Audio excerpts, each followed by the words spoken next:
Pwede nga ba yung pang-araw-araw mong gawain, yung pagod mo, pwede ba yang maging daan papuntang langit? Yan mismo ang tanong na sinasagot ng buong buhay ni Santa Zita. Kasi yung kwento niya hindi yan nangyari sa isang tahimik na monasteryo, kundi sa gitna ng pagod at hirap sa isang kusina.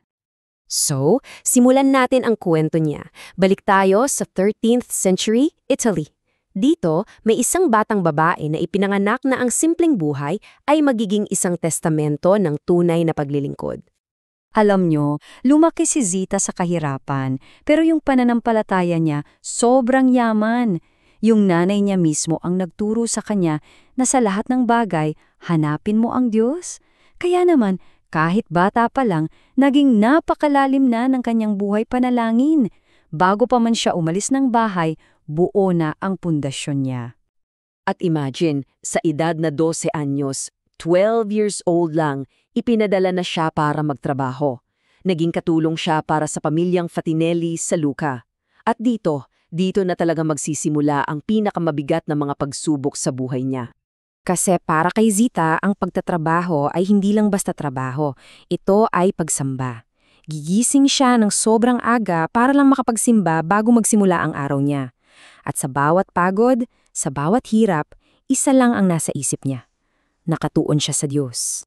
Pero itong dedikasyon niya, hindi naging madali.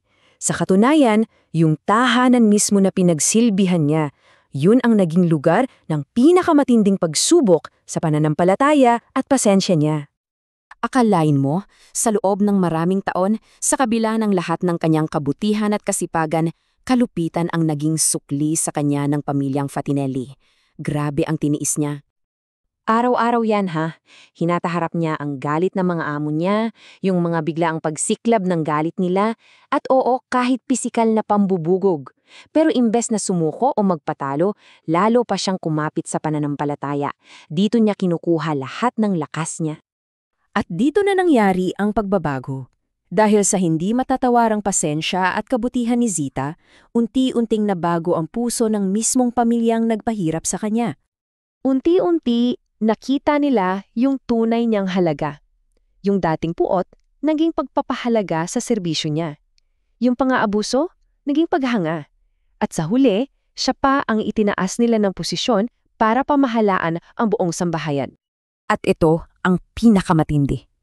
Kahit na siya na ang may kapangyarihan, tumanggi siyang magtanim ng sama ng loob, walang paghihigante.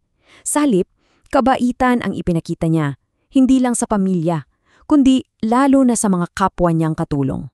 At dahil sa kabanalan niyang ito, may mga kwento ng himala sa buhay niya. At ang pinakasikat sa lahat, isang himala na nangyari mismo doon sa kusina ng mga Fatinelli. So ganito ang nangyari. Isang araw, iniwan ni Zita ang pag-bake ng tinapay para tulungan ng isang taong nangangailangan. Siyempre, may ibang katulong na nagsumbong agad sa pamilya. Kaya pumunta yung pamilya sa kusina, siguro para sitahin siya. Pero ang nakita nila, hindi si Zita. Ang sabi sa kwento, mga anghel daw ang nagpapatuloy ng pag-bake ng tinapay para sa kanya.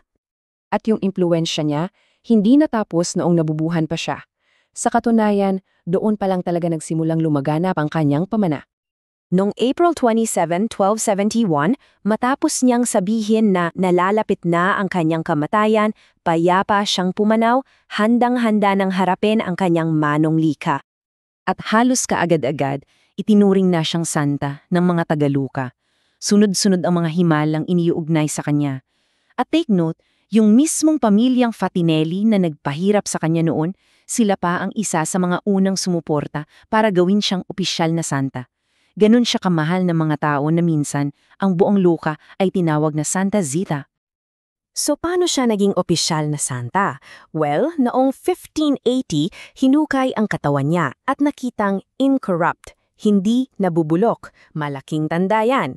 At pagsapit ng 1696, kinumpirma na ng simbahan sa pamumuno ni Pope Innocent XII ang kanyang kabanalan. Itong incorruptibility, yung hindi pagkakabulok ng katawan, itinuturing itong isang napakalakas na tanda ng kabanalan. At hanggang ngayon, ang katawan ni Santa Zita ay naroon pa rin sa Basilica of St. Fridiano, yung mismong simbahan kung saan siya nagmimisa araw-araw. Ipinapaalala sa atin ang buhay ni Santa Zita na kahit ang pinakasimpleng gawain, kapag ginawa ng may pagmamahal, ay isang paraan ng pagdarasal at paglilingkod sa Diyos. Kaya naman, dapat nating gawing kaibigan ang mga santang tulad niya sa pamamagitan ng paghingi ng kanilang mga panalangin.